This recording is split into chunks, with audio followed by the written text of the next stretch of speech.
राधे राधे दोस्तों, आप सभी का राधा भक्ति चैनल में स्वागत है। आइए जानते हैं क्या है कुंभ मेले के नागा साधुओं का पौराणिक रहस्य, महाकुंभ की पौराणिक कथा। सबसे रोचक और आश्चर्य वाली बात यह है कि कुंभ के शाही स्नान का पहला अधिकार केवल नागा साधुओं को दिया जाता है, जबकि अन्य साधु संतों को उनके बाद स्नान करने का अवसर मिलता है। इस विशेष परंपरा के पीछे एक अद्भुत इतिहास छुपा हुआ है, जो नागा साधुओं को इतना विशिष्ट और सम्माननीय बनाता है। कुंभ महोत्सव का आयोजन ज्योतिषी गणनाओं और विशेष खगोलीय स्थितियों पर आधारित होता है। जब बृहस्पति कुंभ राशि में प्रवेश करते हैं और सूर्य मेष राशि में होता है, तब हरिद्वार में कुंभ महोत्सव आयोजित किया जाता है। प्रयागराज में कुंभ का आयोजन तब होता है जब बृहस्पति वृषभ राशि में और सूर्य तथा चंद्रमा मकर राशि में होते हैं। यह स्थिति आमतौर पर अमावस्या के दिन बनती है।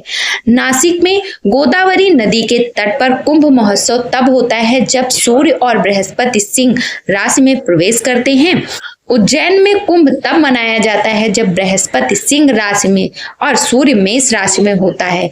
महाकुंभ का आयोजन हर साल 12 साल बाद होता है। वेदों में बताया गया है कि खगोल विज्ञान के अनुसार ब्राह्मणी ऊर्जा का एक चक्र हर 12 साल में विशेष रूप से सक्रिय होता है।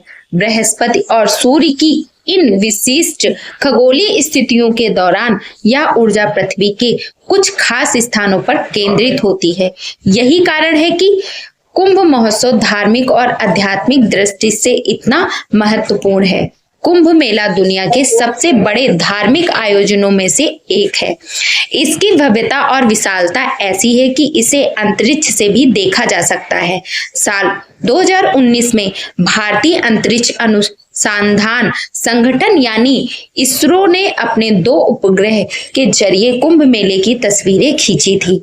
इन अद्भुत तस्वीरों में त्रिवेणी संगम की पवित्रता और नए यमुना पुल की सुंदरता साफ साफ झलक रही थी।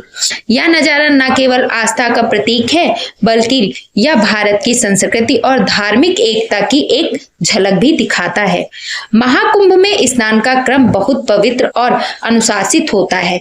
सबसे पहले नागा साधु स्नान करते हैं, फिर संत समाज और उनके बाद गृहस्थ लोग संगम में डुबकी लगाते हैं।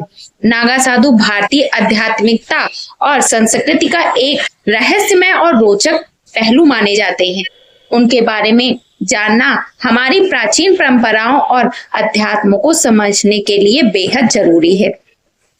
भस्म से रमा नग्न शरीर, लंबी जटाएं, हाथ में कमंडल लिए नागा साधु, जिनकी उपस्थिति अपने आप में एक रहस्यमय है। यह साधु अपना और अपने परिवार का पिंडदान स्वयं करते हैं, जिसे विजबान कहा जाता है। आम दिनों में यह कहा रहते हैं क्या खाते हैं या कोई नहीं जानता, परंतु कुंभ के शाही स्नान में यह मोक्ष प्राप्त के लिए डुबकी लगाते हैं, जो कि उनका जीवन का एकमात्र लक्ष्य है। सदियों से भारतीय संस्कृति और धर्म पर संकट के बादल मंडराते आए हैं। 14वीं से 16वीं शताब्दी के समय जब मुगल आक्रमणकारी भारत की संस्कृति और धर्म पर वार कर रहे थे, धर्म खतरे में था, उस समय नागा साधुओं ने धर्म और संस्कृति की रक्षा में अहम भूमिका निभाई थी। यह साधु केवल शास्त्र ही नहीं, शस्त्र विद्या में भी निपुण होते हैं और धर्म की रक्षा के लिए अपना जीवन तक न्यौछावर करने को तैयार हो जाते हैं। 18वीं शताब्दी में अहमद शाह अब्दाली, जिसे अहमद शाह दुर्रानी के नाम से भी जाना जाता है, ये भारत पर कई बार आक्रमण किया। 1748 में नादिर शाह की मृत्यु के बाद अफगानिस्तान का शासन बनने के साथ ही अब्दाली ने भारत को बार बार लूटा, लेकिन उसका सबसे बड़ा और क्रूर आक्रमण 1757 में हुआ, जब उसने दिल्ली पर कब्जा कर लिया था। 1 महीने तक अराजकता और लूटपाट मचाई। इस आक्रमण का असर केवल दिल्ली तक सीमित नहीं रहा, मथुरा, वृंदावन और गोकुल जैसे पवित्र स्थानों को भी अब्दाली ने क्रूरता का सामना करना पड़ा। उस समय नागा साधुओं ने न केवल इन स्थलों की रक्षा की, बल्कि धर्म और संस्कृति की जड़ों को भी सुदृढ़ बनाए रखा। कई बार विदेशी आक्रमण की स्थिति में स्थानीय राजा महाराजा नागा साधुओं से मदद लिए करते थे। इतिहास में ऐसे कई गौरवपूर्ण युद्धों का उल्लेख मिलता है जिनमें हजारों की संख्या में नागा योद्धाओं ने अपनी वीरता का परिचय दिया। अहमद शाह अब्दाली द्वारा मथुरा और वृंदावन पर आक्रमण के बाद जब गोकुल को लूटने की कोशिश की गई, तब नागा साधुओं ने अपनी अदम्य शक्ति और साहस दिखाते हुए अब्दाली की सेना से युद्ध किया और गोकुल की रक्षा की। इस सहयोग का सम्मान देने के लिए हिंदू शासकों और नागा साधुओं के बीच एक समझौता हुआ। धर्म और राष्ट्र की रक्षा की जिम्मेदारी नागा साधुओं को सौंपी गई। इस समझौते के तहत नागा साधुओं को राजसी सम्मान देने के लिए शाही स्नान की परंपरा शुरू की गई। तब से कुंभ के पवित्र स्नान का पहला अधिकार हमेशा नागा साधुओं को दिया गया है। हालांकि हर परंपरा की तरह यह परंपरा भी विवादों से अछूती नहीं रही। 1310 में महानिर्वाणी आखड़े और रामानंद वैष्णव आखड़े के बीच एक खूनी संघर्ष हुआ। वहीं 1760 में 100 और वैष्णव साधुओं के बीच शाही स्नान को लेकर भयंकर लड़ाई छिड़ गई। इन विवादों को रोकने के लिए अंग्रेजों ने अखाड़ों के स्नान का क्रम तय किया। यह अनुशासन आज भी कुंभ मेले की परंपरा का हिस्सा है। इसलिए महाकुंभ में सबसे पहले नागा साधु शाही स्नान करते हैं। नागा साधुओं के बाद दूसरे क्रम पर संत समाज संगम में स्नान करता है और संत समाज के स्नान के बाद ही गृहस्थ लोग पवित्र संगम में डुबकी लगाते हैं। यह नागा साधु एक विशेष सैन्य पथ का हिस्सा है। उनके पास त्रिशूल, तलवार, शंख और चिमटा जैसी वस्तुएं होती हैं जो उनके सैन्य दर्जे और परंपरा को दर्शाती हैं। नागा साधु अपने आप में एक चलती फिरती सेना की तरह होते हैं जो अपने इष्ट देव भगवान शिव के प्रति अगाध भक्ति और समर्पण रखते हैं। नागा साधुओं की दीक्षा प्रक्रिया केवल कुंभ के दौरान प्रयागराज, हरिद्वार, नासिक और उज्जैन में होती है। दीक्षा के स्थान के आधार पर इन्हें अलग अलग नाम दिए गए हैं। प्रयागराज के नागा, उज्जैन के खूनी नागा, हरिद्वार के बर्फानी नागा और नासिक के खिचड़िया नागा। ऐसा माना जाता है कि नागा जनजाति की शुरुआत भारत के उत्तर पूर्व राज्य नागालैंड से हुई। नागा शब्द का अर्थ है पहाड़। वर्तमान में कई अखाड़ों में महिलाओं को भी नागा साधु की दीक्षा दी जाती है। इनमें विदेशी महिलाओं की संख्या भी काफी है। वैसे तो महिला नागा साधु और पुरुष नागा साधु के नियम कायदे समान ही है। फर्क केवल इतना है कि महिला नागा साधु को एक पीला वस्त्र लपेटकर रखना पड़ता है और यही वस्त्र पहनकर स्नान करना पड़ता है। नग्न स्नान की अनुमति नहीं है। यहाँ तक कि कुंभ मेले में भी नहीं। विदेशी नागा साधु सनातन धर्म, योग, ध्यान और समाधि के कारण हमेशा विदेशियों को आकर्षित करता रहा है, लेकिन अब बड़ी तेजी से विदेशी, खासकर यूरोप की महिलाओं के बीच नागा साधु बनने का आकर्षण बढ़ता जा रहा है। उत्तर प्रदेश के इलाहाबाद के महाकुंभ में, महाराष्ट्र के नासिक में हाल में संपन्न हुए सिंहस्थ कुंभ में विदेशी महिला नागा साधु भी आकर्षण के केंद्र में रहती हैं। यह जानते हुए भी कि नागा बनने के लिए कई कठिन प्रक्रिया और तपस्या से गुजरना होता है, विदेशी महिलाओं ने इसे अपनाया है। अब हम जानेंगे कि महाकुंभ की पौराणिक कथा और कुंभ मेले का पौराणिक रहस्य क्या है। कुंभ मेला भारतीय संस्कृति और अध्यात्म का सबसे बड़ा उत्सव है। यह केवल धार्मिक आयोजन नहीं बल्कि एक ऐसा पर्व है जिसमें लाखों लोग अपनी आस्था और विश्वास के साथ भाग लेते हैं। कुंभ मेले का आयोजन हर 12 वर्षों में 4 पवित्र स्थानों प्रयागराज, हरिद्वार, उज्जैन और नासिक पर होता है। इन स्थानों को पवित्र इसलिए माना जाता है क्योंकि यहाँ समुद्र मंथन से प्राप्त अमृत की कुछ बूंदें गिरी थी। कुंभ मेले की कथा का संबंध समुद्र मंथन से है। आइए जानते हैं क्या है कुंभ मेले का पौराणिक रहस्य। कुंभ मेला इतना विशाल और भव्य क्यों होता है कि अंतरिक्ष से भी देखा जा सकता है, लेकिन हमारे मन में यह सवाल जरूर उठता है कि यह इतना विशाल, भव्य और प्राचीन आयोजन आखिर कहां से शुरू हुआ होगा और इसके पीछे का इतिहास क्या है। क्या इसका उल्लेख है भारतीय वेदों, पुराणों और धर्म ग्रंथों में मिलता है, या फिर इसके पीछे कोई और गहरी और रहस्यमय कहानी छिपी है? महाकुंभ का आयोजन प्रयागराज के त्रिवेणी संगम पर होता है, जहां गंगा, यमुना और सरस्वती नदियों का संगम माना जाता है। लेकिन यहाँ केवल गंगा और यमुना ही क्यों दिखाई देती हैं? आखिर सरस्वती नदी क्यों नहीं दिखाई देती? तो क्या कलयुग में सरस्वती नदी अदृश्य हो गई है, या केवल एक धार्मिक मान्यता है, या इसके पीछे कोई गहरा धार्मिक रहस्य या वैज्ञानिक रहस्य छुपा हुआ है? और प्रयागराज में स्थित अक्षय वट, जिसे अमर वृक्ष माना जाता है, जो सृष्टि के विकास और प्रलय का साक्षी रहा है, इसके पीछे का इतिहास और महत्व क्या है? 2025 के महाकुंभ में भारत के 13 प्रमुख अखाड़े हिस्सा लेंगे और वाले हैं। अखाड़ों का इतिहास और उनका महत्व क्या है? इन सभी सवालों का जवाब और महाकुंभ के अनसुने रहस्यों को जानने के लिए हमारे साथ अंत तक जरूर बने रहें, क्योंकि यह केवल एक मेला नहीं बल्कि आस्था, विश्वास और संस्कृति का संगम है। प्राचीन ग्रंथों में कुंभ मेले का स्पष्ट उल्लेख नहीं मिलता, फिर भी इसे भारत का सबसे बड़ा तीर्थ माना जाता है। यही नहीं, इसे यूनेस्को ने मानवता की संस्कृति विरासत की सूची में भी शामिल किया है, जो इसकी ऐतिहासिक और सांस्कृतिक महत्व को दर्शाता है। कुंभ संस्कृत का ऐसा शब्द है जिसका अर्थ है कलश या घड़ा। लेकिन अब सवाल यह उठता है कि अगर कुंभ केवल पानी का घड़ा है, तो यह इतना बड़ा और विश्वविख्यात त्योहार कैसे बन गया? अब हम आपको महाकुंभ के आरंभ से लेकर अभी तक की पूरी यात्रा के बारे में बताएंगे। कुंभ मेले के इतिहास को समझने के लिए हमें 2 प्रमुख पौराणिक कथाओं को जानना होगा, जो इस पर्व की गहराई और महत्व को उजागर करती हैं। आइए सुनते हैं महाकुंभ मेले की पहली कथा। यह कथा सर्पों और गरुड़ देव के बीच की है, जो ऋषि कश्यप और उनकी 2 पत्नियों कद्रु और विंता से जुड़ी हुई है। कद्रु और विंता आपस में 2 बहनें थी और ऋषि कश्यप की पत्नियां भी थी।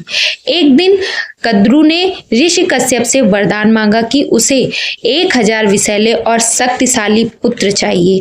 ऋषि कश्यप ने तथास्तु कहा और कद्रु को 1000 अंडे प्राप्त हुए। यह देखकर विंता ने भी वरदान मांगा कि भले ही उसके पुत्र कम हो, लेकिन वे कद्रु के पुत्रों से अधिक शक्तिशाली हों।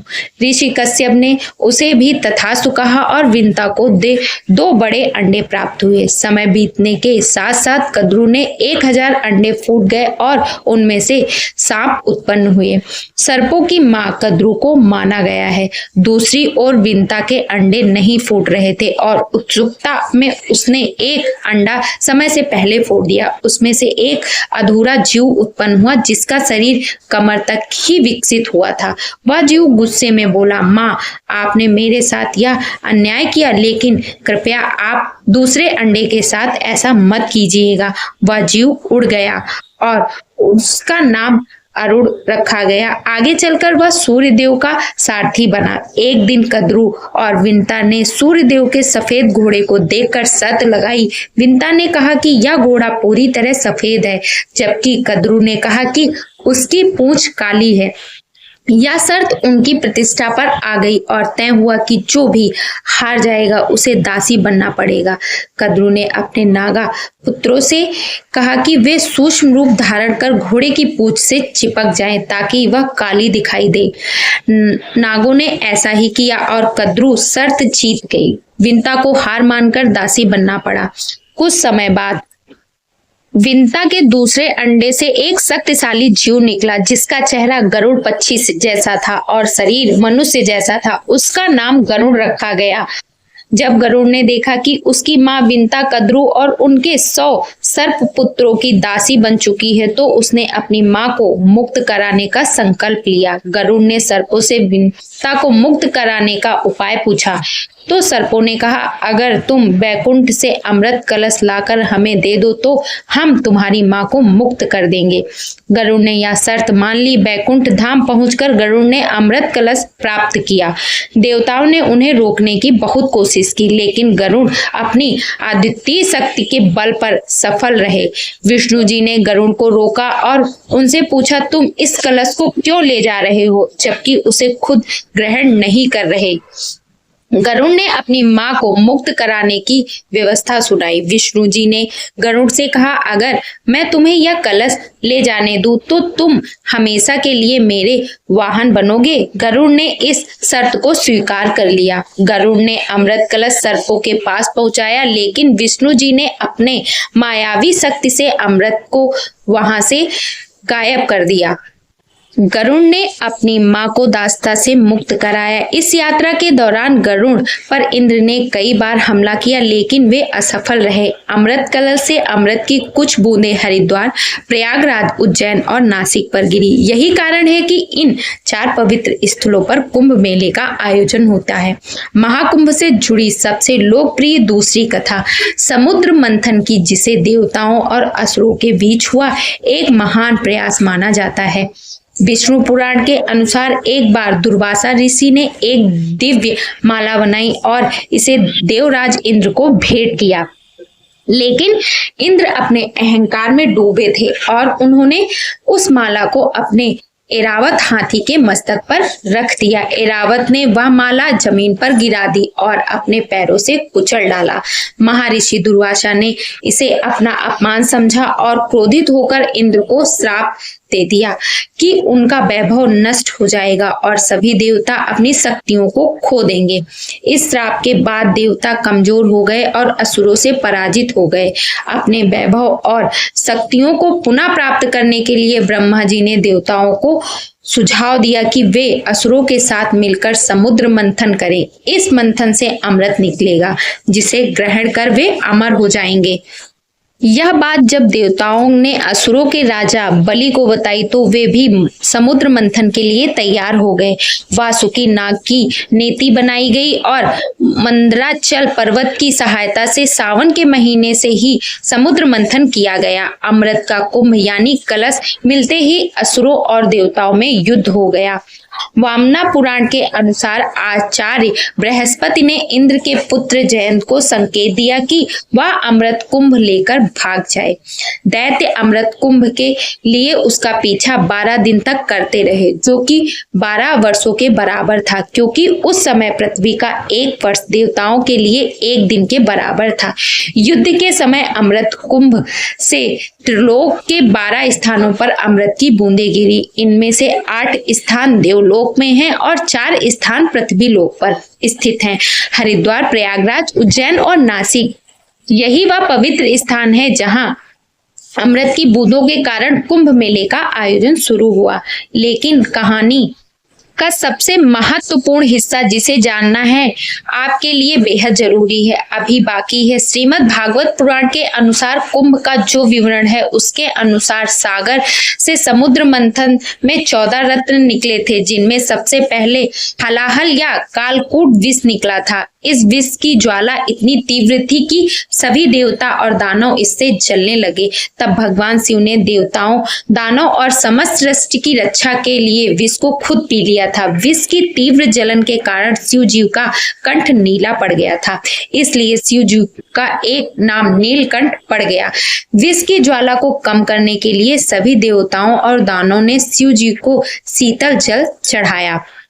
इसके बाद उनके शरीर का ताप और जलन कम हुआ। यही कारण है कि सावन में शिव जी का जलाभिषेक किया जाता है। ऐसा कहा जाता है कि जब शिव जी ने समुद्र मंथन से निकले हलाहल विष को ग्रहण किया तो उसकी कुछ बूंदें धरती पर गिर गईं। जिन घास की पत्तियों पर यह बूंदें गिरी उन्हें सांप ने चाट लिया, जिससे सांप की जीभ बीच से कट गई। वही कुछ विष की बूंदों को बिच्छू और अन्य विषैले जीवों ने भी ग्रहण कर लिया। इसी कारण यह जीव जहरीले हो गए। इसके बाद कामधेनु गाय, उच्चैश्वरा घोड़ा, ऐरावत हाथी, कौस्तुभ बड़ी, कल्प वृक्ष, अप्सरा, रंभा, माता लक्ष्मी, वारुणी, चंद्रमा, पांचजन्य, शंख, पारिजाता वृक्ष, सारंग, धनुष, अमृत कलश अर्थात अमृत कुंभ निकला, जिसे विश्व मोहिनी बनकर भगवान विष्णु ने देवताओं को पिला दिया। इसकी बूंदें हरिद्वार की गंगा नदी, प्रयागराज के त्रिवेणी संगम गंगा, यमुना और सरस्वती, उज्जैन की क्षिप्रा नदी और नासिक की गोदावरी नदी में गिरी। जहां अमृत की बूंदें गिरी वहां कुंभ मेले का आयोजन शुरू हुआ। प्रयागराज में जहां महाकुंभ का आयोजन होता है वहां गंगा और यमुना का संगम तो साफ देखा जा सकता है, लेकिन सरस्वती नदी दिखाई नहीं देती। फिर भी इसे त्रिवेणी संगम कहा जाता है। तो अब हम इस सवाल का जवाब जानेंगे कि सरस्वती नदी अदृश्य क्यों हो गई। इसके पीछे की वजह जानने के लिए हमें इतिहास और पौराणिक कथाओं में झांकना होगा। महाभारत के शल्य पर्व में सरस्वती नाम से नदियों का उल्लेख मिलता है। श्रीमद् भागवत पुराण में सरस्वती नदी के प्रवाह और उसके स्थानांतरण की एक रोचक कथा का वर्णन है। पुराणों के अनुसार प्राचीन काल में सरस्वती नदी स्वर्ण भूमि में बहा करती थी। कालांतर में इस भूमि का नाम स्वर्ण राष्ट्र हो गया और धीरे धीरे यह सौराष्ट्र कहलाने लगा। उस समय सौराष्ट्र क्षेत्र प्राचीन मारवाड़ा तक फैला हुआ था और सरस्वती नदी इसी भूमि से प्रवाहित होती थी। यहाँ नित्य सरस्वती की पूजा और अर्चना होती थी, लेकिन समय के साथ इस प्रदेश के लोग यावनों के संपर्क में आ गए और उनके आचार विचार को अपनाने लगे। इससे दुखी होकर सरस्वती जी ने ब्रह्मा जी से अनुमति मांगी और मारवाड़ा एवं सौराष्ट्र छोड़कर प्रयाग में आकर वास करने लगी। कहा जाता है कि सरस्वती के यहाँ से चले जाने के बाद यह समृद्ध भूमि धीरे धीरे मरुस्थल में बदल गई और यही मरुस्थल आज राजस्थान के नाम से जाना जाता है। हाल ही में जैसलमेर जिले के मोहनगढ़ में बोरवेल की खुदाई के दौरान अचानक पानी का सैलाब बाहर निकल आया था। पानी का प्रवेश इतना ज्यादा था कि लोग इसे देखकर अचंभित रह गए। अब इस घटना को लेकर चर्चा तेज हो गई। क्या यह प्राचीन सरस्वती नदी का पानी है? क्योंकि इतिहास के अनुसार सरस्वती नदी तो लुप्त हो गई थी, उसका रूट यहीं से होकर गुजरा था। ऋग्वेद में सरस्वती नदी को अन्ववती के रूप से वर्णित किया गया है। इसे समृद्धि और जल की देवी के रूप में पूजा जाता है। ऋग्वेद में बताया गया है कि सरस्वती नदी यमुना के पूर्व और सतलुज के पश्चिम में प्रवाहित होती थी। महाभारत में इस नदी को कई नामों से जाना जाता है। सरस्वती नदी मरुस्थल में सूख गई थी। महाभारत के विवरणों में भी इसके विलुप्त होने का वर्णन है। यही वह नदी थी जिसके किनारे ब्रह्मावर्त और कुरुक्षेत्र जैसे प्राचीन स्थल बसे हुए थे। महाभारत में यह भी उल्लेख मिलता है कि बलराम ने द्वारका से मथुरा तक की यात्रा सरस्वती नदी के माध्यम से ही की थी। इसके अलावा यादवों के पार्थिव अवशेषों को इसी नदी में प्रवाहित किया गया था। इन विवरणों से यह स्पष्ट होता है कि सरस्वती एक विशाल और महत्वपूर्ण नदी थी, जो न केवल धार्मिक और सांस्कृतिक महत्व रखती थी, बल्कि यातायात और परिवहन के लिए भी उपयोग में आती थी। वैदिक काल में एक और नदी का उल्लेख मिलता है जिसे द्रस्वती कहा जाता है। यह सरस्वती नदी की सहायक नदी थी और हरियाणा से होकर बहती थी। समय के साथ जब भीषण भूकंप आया और हरियाणा तक राजस्थान की धरती के नीचे से पहाड़ ऊपर उठे तो नदियों का बहाव बढ़ गया और सरस्वती नदी ने अपनी दिशा बदल दी। आज इसे यमुना नदी के नाम से जाना जाता है। यह सरस्वती नदी के साथ मिलकर बहने लगी और इसी कारण प्रयागराज में 3 नदियों के संगम को त्रिवेणी संगम कहा जाता है। महर्षि वेदव्यास ने इसी तीर्थराज प्रयाग का नाम दिया, जो गंगा, यमुना और अदृश्य सरस्वती के संगम का पवित्र स्थल है। यह स्थान न केवल धार्मिक बल्कि ऐतिहासिक और सांस्कृतिक दृष्टि से भी अद्वितीय है। प्राचीन ग्रंथों में कुंभ का अर्थ केवल एक साधारण कलश है, लेकिन यही साधारण शब्द दुनिया का सबसे बड़ा धर्म और संस्कृति का अमर प्रतीक बन गया। दरअसल कुंभ मेले का उल्लेख वैदिक ग्रंथों, सूत्र साहित्य, महाकाव्य, पुराण ग्रंथों, स्मृतियों या धर्म शास्त्रों में नहीं मिलता। ऐतिहासिक किताबों में इसे माघ मेला या प्रयाग स्नान के नाम से जाना जाता है। कुंभ मेले में शाही स्नान का विशेष महत्व है। पवित्र नदियों में स्नान करना हिंदू मान्यताओं का अहम हिस्सा है। 2025 में कुंभ मेला प्रयागराज में आयोजित किया जा रहा है। इस दौरान करोड़ों श्रद्धालु संगम में स्नान करेंगे और मोक्ष की कामना करेंगे। कुंभ मेला 2025 न केवल एक धार्मिक आयोजन है, बल्कि यह आस्था, एकता और भारतीय संस्कृति का सबसे बड़ा पर्व है। यह हमें समुद्र मंथन की कथा से प्रेरणा लेकर संघर्ष और धैर्य का संदेश देता है। अगर आप आध्यात्मिकता की तलाश में हैं या भारतीय संस्कृति की गहराइयों को समझना चाहते हैं, तो कुंभ मेला 2025 में भाग लेना एक अद्भुत अनुभव होगा। तो दोस्तों, आज की जानकारी आपको कैसी लगी? अगर जो आज की जानकारी व कथा आपको पसंद आई हो तो अपने इस चैनल को लाइक, सब्सक्राइब, शेयर जरूर करें और कमेंट बॉक्स में राधे राधे लिखना ना भूलें।